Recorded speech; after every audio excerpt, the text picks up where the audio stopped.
Every once in a while, a movie comes out that changes everything. In 1975, that movie was Jaws. I know this might sound a little ridiculous considering that Jaws is still, over 45 years later, such a highly regarded picture. But I think the enormity that was Jaws in 1975 gets a little overlooked.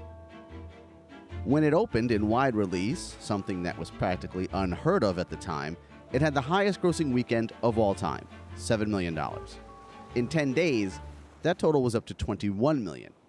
And 2.5 months after it opened, it flew past The Godfather as the highest grossing picture of all time in North America. It was the first picture to gross $100 million. Since then, there have been sequels, documentaries, games, theme park rides, and even something called Jaws Fest.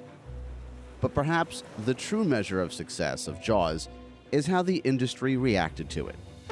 They ripped it off. And there's a lot of Jaws ripoffs out there. So many, in fact, it's got its own subgenre known as Jawsploitation.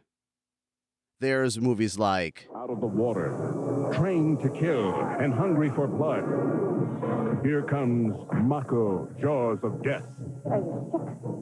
Mako, the Jaws of Death from 1976, which was also about a killer shark. And then there's 1977's Orca the Killer Whale. An innocent creature is destroyed by an act of human cruelty, and the ultimate battle of man against nature begins.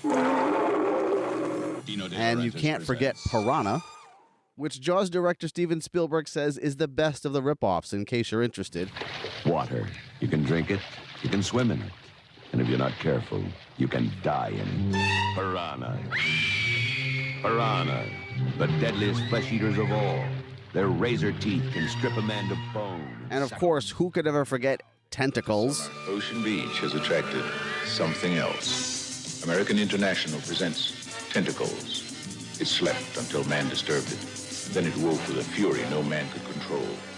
Tentacles, a giant octopus. Which features Henry Fonda, Shelley Winters, a killer whale, and a giant octopus. I could go on. But the thing is, a lot of these ripoffs made money. They were made cheap, usually for less than $1 million, and then would gross somewhere between 10 and 15 million.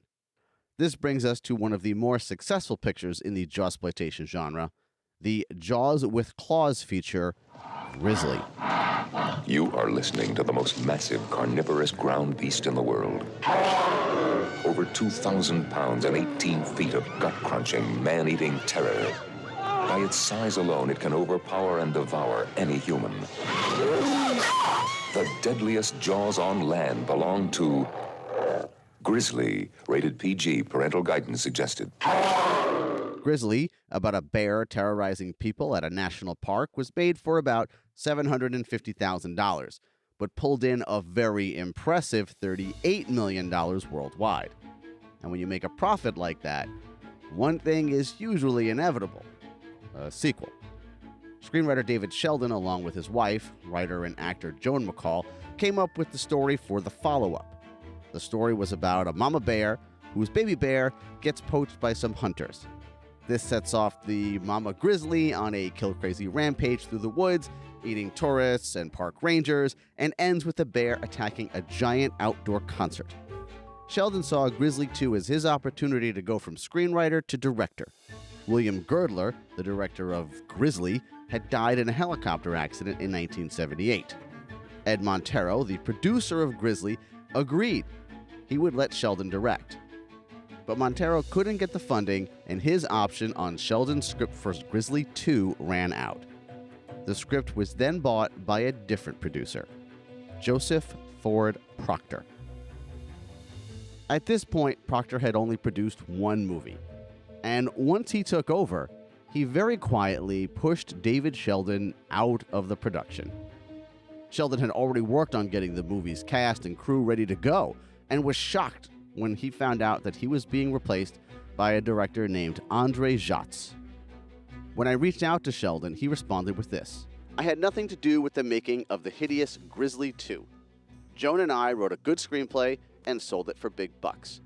He then wished me luck in the making of this episode, And I completely understand him not wanting to talk about Grizzly II. He likely feels robbed of his chance to direct, and he's probably right. But in the end, it might have been better to get out of the Grizzly II business, because the length of that production lasted for decades. My name is Dan Delgado, and in this episode, we're taking a look at a movie that started production in the early 1980s and wouldn't be released until 2020. Welcome to the industry.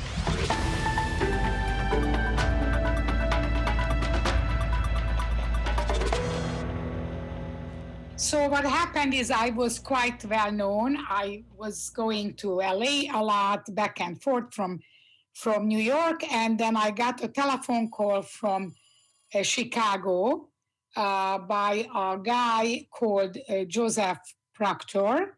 This is Suzanne Nagy. In the early 1980s, she was a representative for the Hungarian film industry. If you were an American independent film producer, Suzanne would let you know that Hungary was a great place to make a picture. Yes, it was a communist country behind the Iron Curtain, but it had plenty to offer Western filmmakers. And the job was great. But the Hungarians forgot to pay me. Since getting paid is fairly important, Suzanne decided to pivot. She'd go independent, still convincing people to film in Hungary and putting together the below-the-line crew, finding filming locations to use, things like that. And that's when she gets a call from Joseph Ford Proctor. Proctor, you may remember, is the producer who bought the Grizzly II script and pushed screenwriter David Sheldon out of the director's chair and off the movie entirely. When Proctor calls Suzanne, he has an idea. He wants to make pictures in Hungary, and he has 3 potential scripts to choose from, and he wants Suzanne to pick the first script they're going to produce together.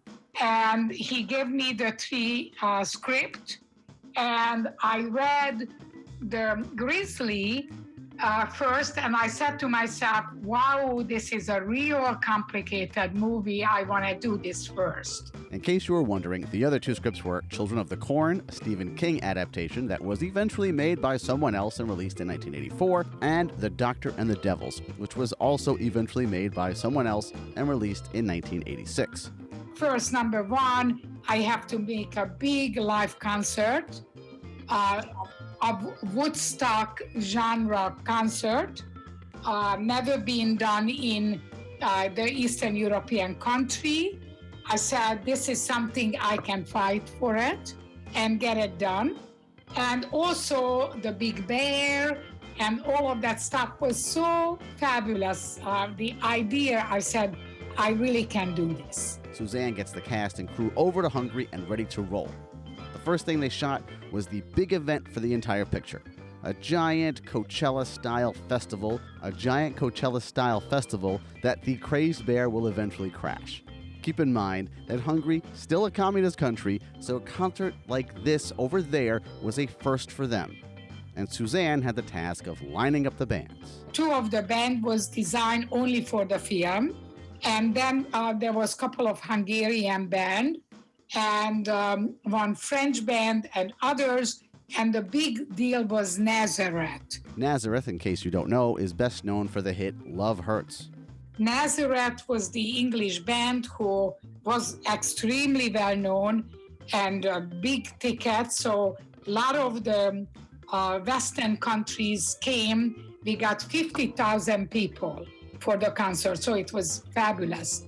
That's right. She said 50,000 people showed up for the concert. And the concert itself went off without a hitch. No alcohol was served, so maybe that's one reason. But everything went well with filming the concert scenes, except for one thing. But the bear, certain part of the bear didn't work, and therefore we couldn't do we did the backstage, but we couldn't do the front, which was okay. The bears were mechanical. Suzanne figured they'd pick up those scenes at a later time in the production, so the bear not working wasn't the worst thing that could happen. After all, it was only one day. However, what might be the worst thing then did happen. It's the day after the concert. It's Sunday. Everyone has the day off, and Suzanne is in her hotel with her husband when the phone rings. The telephone was ringing at 12 o'clock. It was Joe, who was not talking to me, was requested my husband to come to the hotel, who was not in the film business. And when he came back from Joe, he was all white, and he said, the film is finished. Joe is leaving. There is no money for the production. Nothing is going to work anymore. Everybody will be sent back. The banker who was sitting there is going to wrap up everything, and we are finished. And I was sitting on the bedside, wanted to go to sleep originally. And I was so stunned that, first of all, he was so coward not to tell me. Second, how could this happen? How could this happen? That's a great question. And maybe had Suzanne known Joseph Ford Proctor's history, she wouldn't have been so surprised. In the opening of this episode, I mentioned that Joseph Ford Proctor had produced one movie prior to Grizzly II. And that's true. And it's kind of not true. In the 1970s, Proctor had been known for staging wine and cheese tastings in New York. Then he met Jerry Lewis. Now, Lewis hadn't made a picture since 1970, but Proctor told him that he'd come across a script that Jerry would be perfect for, and that he had already raised $3 million to make it. Lewis read the script and agreed to star and direct it. Not only that, but Jerry and Proctor made a deal for not one, but 3 pictures. The first one was Hardly Working. It's about an unemployed clown who gets a series of jobs and then screws them all up. It's exactly the kind of thing you can imagine Jerry Lewis starring in. The second was called That's Life, which was described as Animal House, but with senior citizens, would star Ruth Gordon, and Jerry would direct this. And the third would be a sequel to Hardly Working with the title Hardly Working Attacks Star Wars. Really. Now, Hardly Working filmed in Fort Lauderdale, Florida in 1979, and after it wrapped production, Lewis quickly got That's Life ready to go. And that's when the trouble began. The money simply disappeared. And so did Joseph Ford Proctor. And when Jerry learned that the completion bond, which is a standard practice for movie making, had never been filed, Jerry halted filming on That's Life after 1 week, and it has never been finished. Hardly Working still needed the funding to be completed, and Proctor was nowhere to be found. Here's producer Ego Cantor giving an update on Hardly Working to a local news crew in South Florida. The previous producer, Mr. Proctor, did not come up with the money. Simple as that. So all of a sudden we had to stop shooting unexpectedly, and we had to reorganize, regroup. Mr. Proctor is no longer involved with the film. Jerry Lewis and I are trying very, very hardly to assemble the funds, and we're just about there. I think by next week we'll resume shooting. Jerry did eventually finish Hardly Working. It was a bust in the United States, but a big hit in Europe. Joseph Ford Proctor, as it turned out, had taken off for Canada, and Jerry began referring to him in the press as Joseph Fraud Proctor. And now, just a few years later, Proctor had run out of money on another production and again left the country. Back in Hungary, Suzanne had problems.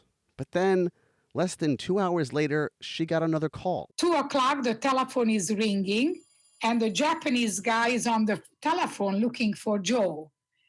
So I said, Joe is not here, but I'm here. Where are you? In the Hilton Hotel.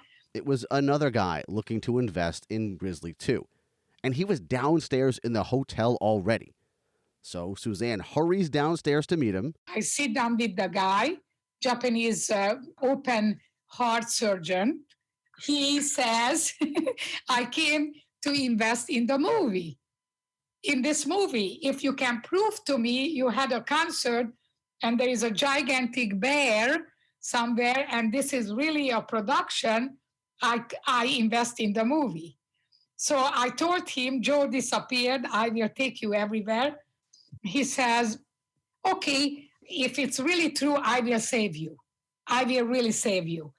So we go all around. I show him everything.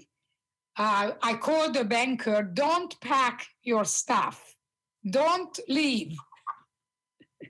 And then the guy financed the movie. And Monday we continue like nothing happened. And just like that, Grizzly II is back in business. The Japanese investor, who according to Suzanne prefers to stay unnamed, invested $500,000 into the production, which was enough to keep things afloat. And when production started again on Monday, it was like nothing happened. Almost. Because Joseph Proctor was the producer, he was looked at as the man in charge by the crew. And now he's gone, and Suzanne doesn't really want to share that information. So she doesn't. So I had to pretend sometimes I'm talking to him on the telephone. So nobody will figure out I am running the whole show and he's not there. And so I was all over the place trying to fix everything. Nobody knew that, I'm doing this alone. And then after like 2 weeks, everybody slowly find out something is completely wrong in here. If the Hungarian crew finds out that Proctor is gone, then it might be all over. He is the big shot, and then I told them what to do as Joe would tell me. But it wasn't Joe, it was me who was telling me. The Hungarians would not take me as a partner. So number one, I just left Hungary in 1978. Number two, I'm a woman, and those days it was impossible that a size of production like this, like I would make a decision. The very same way the director wouldn't accept this 100%. So it was a no-win situation. So this was the way to do it. I talk to Joe when I don't talk to Joe, but it looks like I am on the telephone and this is what you have to do. They figured it out, but it doesn't matter what they figured it out. They had no proof that Joe is totally out, and we finished what had to be finished for the first round. Suzanne is able to get through the shoot this way, and the shoot has everything. Concert scenes, crowd scenes, John Rhys Davies channeling Robert Shaw from Jaws, Oscar winner Louise Fletcher, lots of people talking about the bear. It even had the first scenes ever filmed of Charlie Sheen, Laura Dern, and George Clooney. All three, who had been hired for their famous last names, had small roles of horny teenagers who end up as bear food. It had everything, except the bear scenes. The mechanical bears never got working again, and reportedly might still be in Hungary to this day. They were to be shipped over to the UK, but never arrived. They had been seized by the Hungarian authorities over some unpaid debts left over from the Grizzly II shoot, and haven't been heard from since. Suzanne and Grizzly II director André Jacques take their footage and head to Paris. The plan is to put together a rough cut, bring that rough cut to Los Angeles, and make a deal to finish the picture. So what happened is Joe shows up in Paris when we were editing the film. Okay, wait. I just want to understand something. You haven't heard from this guy, and now you finished the movie. You had to take it on yourself, and you're editing it in Paris, and he just unannounced just kind of shows up out of nowhere? No, he wasn't unannounced. Later on, it turns out he talked to like a French-Hungarian director who was actually doing the film. And he talked to the banker and he talked to everybody. He just didn't talk to me ever. And when I arrived to Paris, he's there. And I said, "What are you doing here?" He said, "What are you doing here? This guy is something else."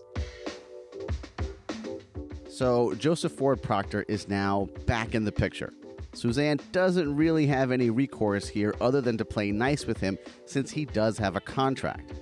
They put together whatever footage they have and head to LA. And they meet with Arnold Kopelson, who is a legit big deal producer and distributor. So we go to LA, all of us. And Arnold, we are in Arnold's home in Beverly Hills, and we are showing the film for him. 10 minutes later, he stops the movie and he says, this movie does not make any sense. The movie is not coherent. Come back with this movie when you have a movie. Right now you don't. Joe says, well, is there any way you can help us to complete? And he says, Joe, you should complete this movie and come back when you can. So we come out from this meeting, the director is completely collapsed. Needless to say, LA does not go well for the Grizzly II crew. And Suzanne figures if she's ever going to get this thing finished, she needs to get rid of Joseph Ford Proctor once and for all. And she has a way to do it. And I said to the director, listen, we would be history and out of this movie with whatever was done. You need to sue my company and stop the movie so the movie is not going to leave Europe.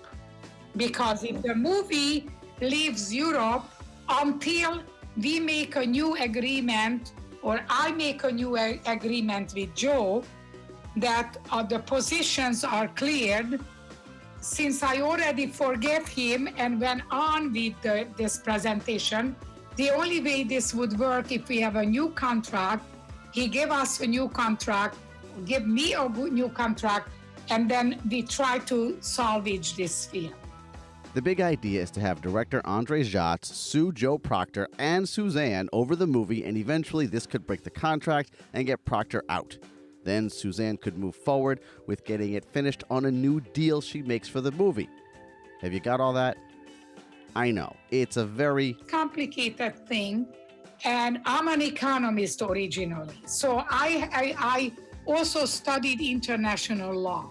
So I knew my position. If I don't get a new contract, Joe admitting his shortfall and the fact that I finished and what is the position and what's gonna be, then what would happen, the redoing the contract never happened. And years goes by, everything stopped. My company was sued. I never went to the trial. So I defaulted. The Eckler lab put a lien on the film because I was the contact with Eckler lab. What she's now talking about is a different lawsuit. Yes, it was a different lawsuit because I was sued in this case.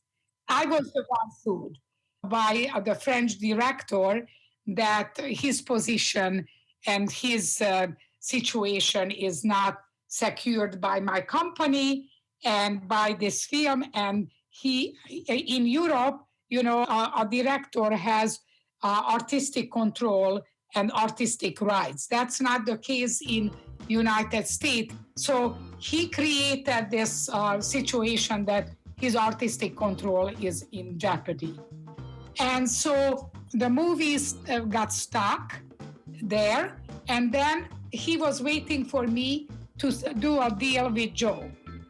That never happened. And with all these lawsuits going on, you might be wondering what Joseph Ford Proctor is going to do about all this. So I tried to find out through a Chicago law firm who said, we don't know where he is.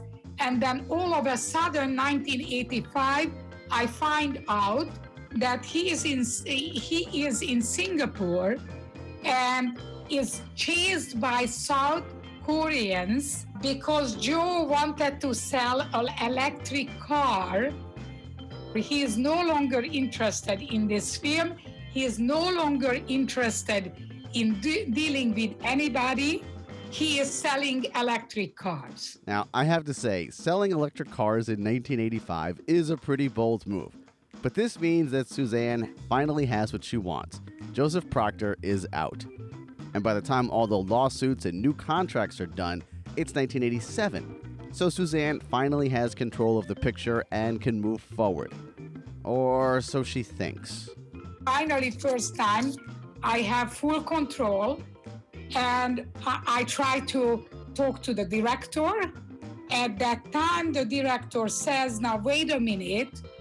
I have full control over the film, not you. So I said, what are you talking about? he says, you remember, I am the creative guy now, and I want you to do what I tell you to do. André Jacques is now playing for keeps over the fate of Grizzly II, and Suzanne feels like Jacques is not the guy to get this done. She feels his sensibilities are too European, and since this is a typical American exploitation film, it's not really going to work. But she's also not sure if she really wants to fight him over this. What do I do? So in 1989, my husband got cancer. And of course, my job is that I have to be with my family. And he passed away in 1990. And 1990, I had a choice. What do? I take over our family successful art gallery, or I go into a venture with this unknown, with the director's complicated mental case. And I had a daughter who was 11 years old at that time.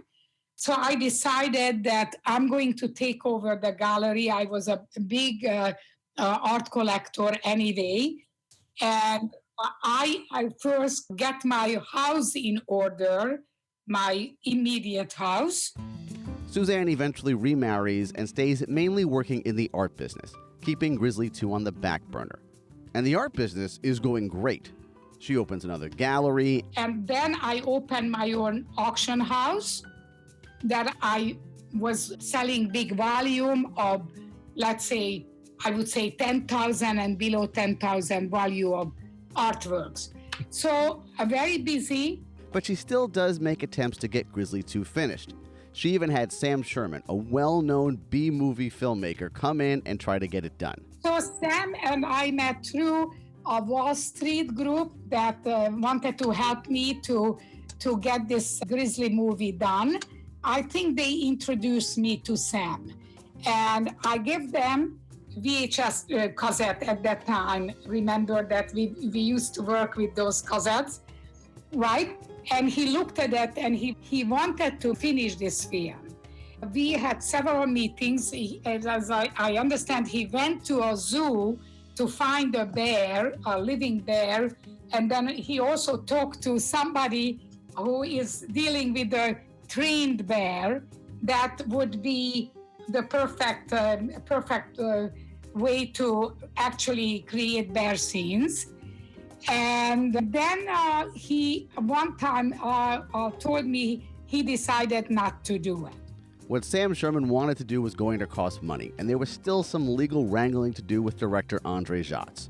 So instead of Grizzly II, Suzanne mainly stayed in the art business. I would assume what happened is that he started to work with the legal aspect of this movie and decided this is not what he needs. That's a very nice guy, by the way. In 2006, Jacques passed away. But Suzanne still wasn't interested in revisiting the movie. Not yet.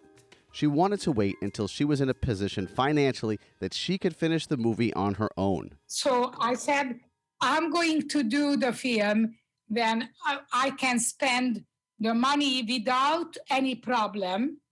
And if the movie is a biggest flop and never makes a penny, I will be fine. I need to do it for myself. So 2018, I looked around at the industry, what's going on. Everything is digital at that time. I said, perfect. I'm going to transfer the movie, which was in very bad condition, but it was good enough condition to really see what is really what I need to do with this film. And I got the conversion in United States, and in my gallery, one of the room became an editing room. And just like that, Suzanne is now editing Grizzly II. And it's in the editing process that she realizes she's short about 17 minutes. Now, this is 17 minutes that was never filmed. So things like the bear eating people at the concert and the triggering event that sets the grizzly bear off on the rampage to begin with. Suzanne can either go out and film these missing 17 minutes herself, or maybe there's another way. So the idea was either we go on location, and I purchase a couple of crowd scenes coming to concert, etc., or I just start to purchase film clips and fill up the gaps. And that's what I ended up doing. I purchased 17 minutes of millions of clips. So, I mean, probably I used up 50,000 clips to be able to come up with all of the missing scenes, what was missing in the movie, to be able to make a coherent story. That why, number one, this is taking place. Number two is because you don't see the gigantic bear. We needed to use a different angle and insert bear faces and others, which is from a clips. It's not from the movie, from the original movie. We only filmed the movie the first day and never after. So the whole thing had to make believable that this is happening. She hires a professional editor to help get all these clips in, and finally, over 35 years later, Grizzly II is completed. And somewhere in the span of those 35 years, cult movie lovers had found out about the movie with George Clooney, Laura Dern, and Charlie Sheen being killed by bears that had never been released. Somewhere in the aughts, a work print of the movie had found its way online, and the legend of Grizzly II had somehow gotten out. In 1983, Grizzly II just would have been another cheap horror movie. But now it had grown into a genuine curiosity. And with the movie finished, Suzanne had decided to enter it into a few film festivals to drum up some more interest. The first thing, we were in the Los Angeles Film Festival. It was 2020, February, and we went there. I came back on 28. Great, wonderful. We were going to the next festival. Next festival, boom, COVID came. You probably saw that one coming, didn't you? I know. But even COVID can't slow down Grizzly II. But the lucky thing was that we were able to go into the Cannes Film Festival online, where there was, I came out from the festival with 7 contracts, because when all of a sudden the distribution heard that Grizzly, they wanted to see the movie, we sent them the movie, and then by the time won the movie, and I had 7 contracts. Here's how much things had turned around.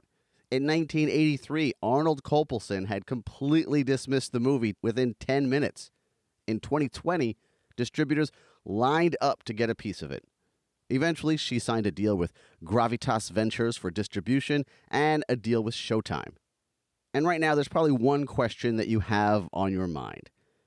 What happened to Joe Proctor? In 2015, he wrote me a very kind, lovely, loving letter that I screwed up. I can now set up the whole production, finish the film, and make it up for you. Let's make this deal what he didn't make it this time. And I said, Joe, I wrote back in 2015, pay me $2 million and take the movie from me. Never answered back. That is the last time Suzanne has heard from him. But his story is a long and complicated one, and unfortunately, he's not interested in telling it to anyone. Here's what I know. After the Jerry Lewis episode, but before Grizzly II, he had attempted to sell the town of Michigan, Indiana, a machine that could turn garbage into oil. When town officials found out about his past with Jerry Lewis, the deal was gone, and so was Proctor. Next, he was with Grizzly II, and then he was in Korea selling electric cars, and then he was in Singapore for some reason, wound up in prison in Thailand for a couple of years for cheating a company out of $7 million, came back to the United States after prison, and wound up in prison again, this time in 2012, for tax evasion. He was sentenced to 5 years and was released in 2015. For Suzanne, just having the picture finally finished and released has given her a sense of almost relief. Maybe closure is a better word. Yes, it's a closure. It is absolutely a closure. And keep in mind, this is very much her story. Andre Jacques is no longer with us. David Sheldon turned down my invitation to talk about this, and Joseph Ford Proctor has unplugged his phone. So we are only getting Suzanne's version of things. And in her version, this picture has had a happy ending. It's a success. Enough of one that she's actually had offers to do Grizzly III. And while she's not really interested in that, she is still interested in making movies. She currently has an idea that she's working on. But honestly, I think I have a better idea. Okay, so here's a suggestion, and I'm going to guess you've already heard the suggestion before. Yes. But the movie that I think you should make is the story you just told me. Yes. That is the movie that you should make. Yes. Thank you for listening to this episode of The Industry presented by Movie Maker.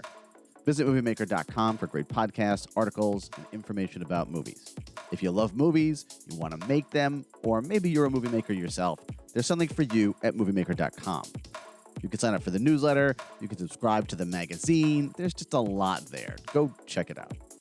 This episode was written and edited and hosted by me, Dan Delgado.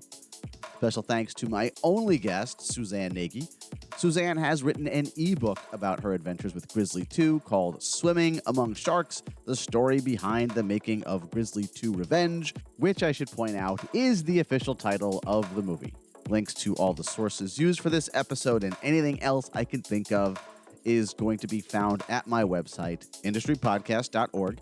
There's a number of articles out there going over the Grizzly II story. The best one I've come across is by Brian Rafferty over at The Ringer.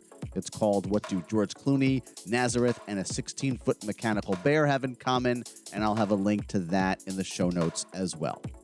Music in this episode is from Epidemic Sound. If you really enjoyed this episode, feel free to leave a 5-star review on Apple Podcasts, Podchaser, or wherever you can leave a review. You know, it's just a nice thing to do. You can also feel free to tell a friend or two about it. That's also a nice thing to do. And if you've really enjoyed this episode, you can buy me a coffee by going to my website, industrypodcast.org, and clicking the Buy Me a Coffee button. If you'd like to contact me, you can. Maybe you have a show idea, maybe you think I've overlooked something, or maybe you just want to say hi. You can email me. It's dan@moviemaker.com. I'm also on Twitter at TheIndustry13, Instagram at industry_podcast, and Facebook at TheIndustryPod. Thanks again for listening, and I'll be back again soon with another story of the things that went on in the industry. Be good.